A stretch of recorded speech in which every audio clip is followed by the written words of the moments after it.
নিরামিষ দিনের দুপুরে গরম ভাতের সাথে এই রেসিপিটি থাকলে আর কিছুই লাগবে না।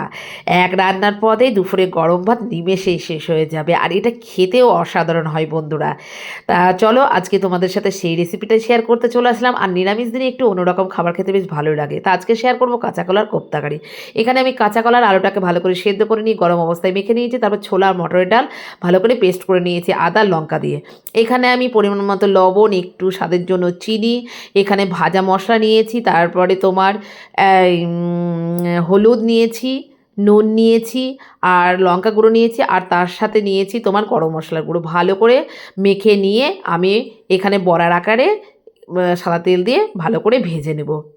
আর এই বড়াগুলো বন্ধুরা শুধু মুখে খেতেও দুর্দান্ত লাগে গরম ভাতের সাথে, মানে কি বলবো বন্ধুরা। এইভাবে তোমরা এই বড়াগুলো শুধু মুখেও খেতে পারো, প্লাস গরম ভাতের সাথে খেতেও দুর্দান্ত লাগে। আর বড়াগুলো দেখো কতটা সফট হয়েছে। তার সেকেন্ড চারটা ছিল, সেটাও আমি ভালো করে তেল দিয়ে ভেজে নেবো। আর আজ পুরো রান্নাটাই আমি সরিষার তেলে করবো। এখানে আমি কিছুটা গরম মশলা ভালো করে থেতো করে নিয়েছি, তার সাথে গোটা জিরে তেজপাতা দিয়ে ফোড়ন দিয়ে নিয়েছি। দিয়ে ওর মধ্যে মশলা বলতে আদা, জিরে আর টমেটো, কাঁচা লঙ্কা একসাথে পেস্ট করে নিয়ে আমি দিয়ে দিয়েছি হলুদ, লবণ, লঙ্কার গুঁড়ো আর সামান্য মিষ্টি দিয়ে আমি মশলাটাকে ভালো করে কষিয়ে নেব।